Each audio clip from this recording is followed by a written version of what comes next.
So, మీరు మీ కెరియర్‌లో ఇప్పటివరకి డీల్ చేసిన బిగ్గెస్ట్ కేసెస్ ఏంటి? బిగ్గెస్ట్ అంటే biggest, every case is big యాక్చువల్‌గా. Every case has its own story. But నాకు పర్సనల్‌గా అఫెక్ట్ అయిన ఎక్కువ కేస్ అంటే ఒక హానర్ కిల్లింగ్ కేసు డీల్ చేశాము ట్రయల్ కోర్ట్‌లో అండ్ హై కోర్ట్‌లో. ఆహ్, అబ్బాయికి వేరే కాస్ట్ వల్ల అమ్మాయి వాళ్ళ పేరెంట్స్ అందరూ రిలేటివ్స్ అందరూ కలిసి అబ్బాయిని చంపేశారు. హ్మ్. ఆహ్, ఒక 3, 4 ఇయర్స్ జరిగింది.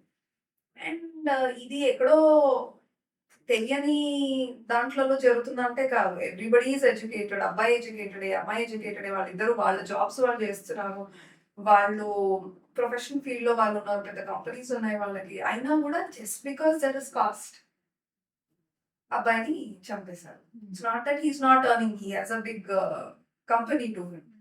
కానీ అంటే ఇక్కడ ఏం పని చేస్తదంటే ఎకనామికల్‌గా నువ్వు ఎంతున్నావు అని కాదు. కల్చరల్‌గా నువ్వు మాతో ఎంతున్నావు. నువ్వు మాకన్నా తక్కువ. నేను మిమ్మల్ని యాక్సెప్ట్ చేయలేను. సో, నువ్వు ఉండకూడదు. నువ్వు ఈ బార్‌ని తీసేసావు. మా అమ్మాయిని తీసుకెళ్ళిపోయావు కాబట్టి నిన్ను చంపేయాలి. సో, అసలు ఆ టెండెన్సీ అనేది ఎట్లా వస్తదన్నది నాకు అంటే ఎవరికి అయినా షుడ్ నో. ఇద్దరు మేజర్స్ ఇష్టపడి ఫైనాన్షియల్‌గా మంచిగా ఉండి ఇద్దరు కలిసి ఉండాలి అన్న డెసిషన్ తీసుకున్నప్పుడు you grab that guy and kill him. ఎంత ఎంత బాధ ఉంటది ఆ అమ్మాయికైనా, అబ్బాయి వాళ్ళ పేరెంట్స్‌కైనా. సో, అది ఒక కేసు. అది ఫాస్ట్ ట్రాక్ ఇచ్చారు హ్మ్. తెలంగాణ గవర్నమెంట్. సో, ఎక్స్‌క్లూజివ్‌గా ఆ కేస్‌కే పబ్లిక్ ప్రాసిక్యూటర్‌ని సెపరేట్‌గా అపాయింట్ చేశారు.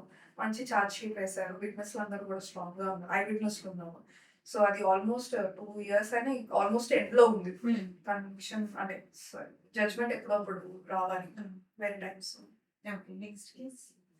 వివేకానంద రెడ్డి కేసులో సునీత గారికి కొన్ని అఫిడవిట్స్ అంటే కొన్ని పిటిషన్స్ వేశాను. హ్మ్. ఆ కేసు కూడా ఇప్పుడు ఆంధ్ర నుంచి తెలంగాణకి ట్రాన్స్‌ఫర్ అవ్వడం వల్ల హ్మ్.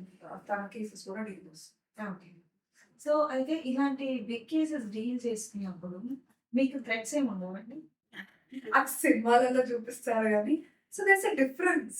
ఇప్పుడు థ్రెడ్స్ మనం లా దాకా చూసి క్లయింట్ దాకా అంటే ఆ సబ్జెక్ట్ దాకా చూసినప్పుడు ఉండవు. హ్మ్. ఎప్పుడైతే మీరు కేస్‌లో పర్సనల్‌గా ఇన్వాల్వ్ అవుతారో దట్స్ అప్పుడు కొంచెం అపర్సెప్షన్ వస్తదనమాట హ్మ్. వాళ్ళకి. సో, ఇప్పుడు లా అంటే కొంతమంది లా లాగా డీల్ చేస్తే కూడా వాళ్ళకి థ్రెట్స్ ఉంటాయి. కానీ ఇప్పటిదాకా నాకు అట్లాంటి సిట్యుయేషన్ ఫేస్ చేయాల్సిన అవసరం ఫేస్ చేయలేదింకా. బట్ అంటే ఏ లాయర్ అయినా, ఏ అడ్వొకేట్ అయినా ఇప్పుడు ప్రొఫెషనల్‌గానే డీల్ చేస్తారు కదా! పర్సనల్ లెవెల్‌లో తీసుకోవడం అంటే ఎలాగా? అంటే కొంతమంది ఏం చేస్తారంటే, ఇప్పుడు ఆహ్, పర్సనల్ లెవెల్‌లో అంటే పర్సనల్‌గా పోలీస్ దగ్గరికెళ్లి మాట్లాడడము. హ్మ్. పర్సనల్‌గా అంటే పర్సనల్ ఇంట్రెస్ట్ అంటే అది మంచి విషయంలో అన్నా అయ్యుండొచ్చు. కానీ వేరే వాళ్ళకి అట్లా అర్థం కాకుండా అవతల సైడ్ వాళ్ళు ఓకే. ఈయనదేదో ఉంది. ఎందుకు ఇట్లా చేస్తున్నాడు? పోలీస్ వాళ్ళని ఎందుకొచ్చి అడుగుతున్నాడని దాంట్లో వాళ్ళు తీసుకోవడం. ఇట్లాంటి దాంట్లో ఉన్నప్పుడు ఇంకా ఎక్కువ థ్రెడ్ పర్సెప్షన్ ఉంటుంది. హ్మ్. కానీ మామూలుగా కూడా ఉంటుంది. అండ్ దట్ ఈస్ వై చాలా మంది అడ్వకేట్స్‌కి కూడా ఇట్లా ఆహ్, వాళ్ళ మీద అటాక్స్ కావడం కూడా జరుగుతుంది. హ్మ్. అందుకే కూడా అడ్వకేట్స్ ప్రొటెక్షన్ యాక్ట్ తీసుకురావడం అనేది కూడా చేయాలనేది చాలా మంది ప్రపోజల్. సో, అయితే వివేకానంద రెడ్డి గారి కేసు అప్డేట్ ఏంటంటారు? ఇప్పుడు ట్రయల్ జరుగుతుంది. హ్మ్. జస్ట్ స్టార్ట్ అయింది ఇంకా. So, 4 of the accused bail వచ్చారు. ఇంకా ముగ్గురు జైల్లోనే ఉన్నారు ఇంకా. ఓకే.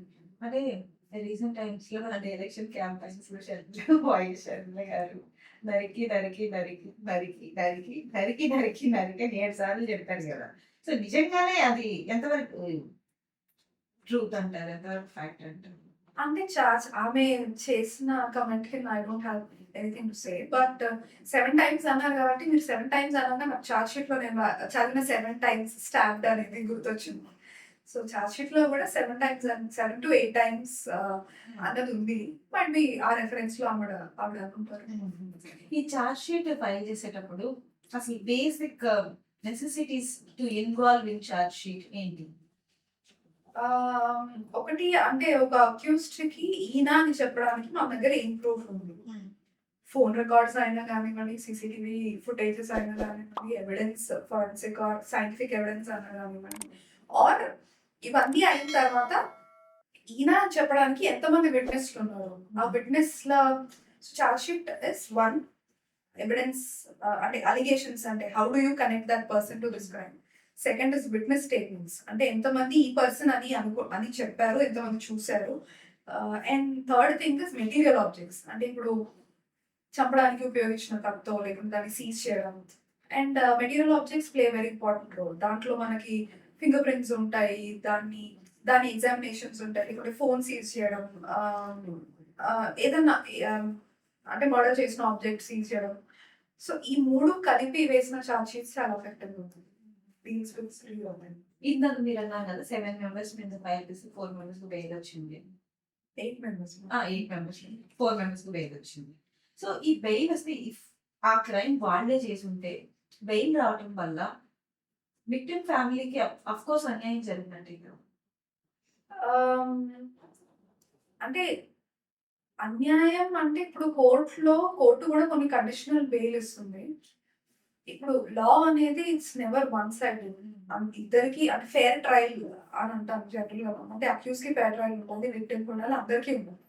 సో ఇప్పుడు విక్టిమ్ వాళ్ళకి ఒక ఆప్షన్ ఏంటి అంటే వాళ్ళు బయటకు వస్తే బెయిల్ క్యాన్సిలేషన్ చేసుకోవచ్చు. ఒకవేళ ఏమైనా ఇన్సిడెంట్స్ జరిగితే వాళ్ళు వచ్చి వీళ్ళ లైఫ్ ని డిస్టర్బ్ చేయడము, లేకుంటే బెదిరింపులు చేయడము, లేకుంటే ఏదైనా ఐ విట్నెస్ ని లొంగ తీసుకోవాలని చూడము, అట్లాంటివి ఏమైనా చేసినప్పుడు they have an option to file bail cancellation. Bail cancellation జరిగినప్పుడు ఓకే ఇది నిజంగా జరిగాయి, ఈయనకు బెయిల్ ఇచ్చినా కూడా మిస్యూజ్ చేసుకుంటున్నాడు అంటే బెయిల్ క్యాన్సిల్ చేసి వాళ్ళ లోపలికి వెళ్ళిపోతుంది. అట్లా ఎవ్రీబడి హ్యాస్ ఆప్షన్.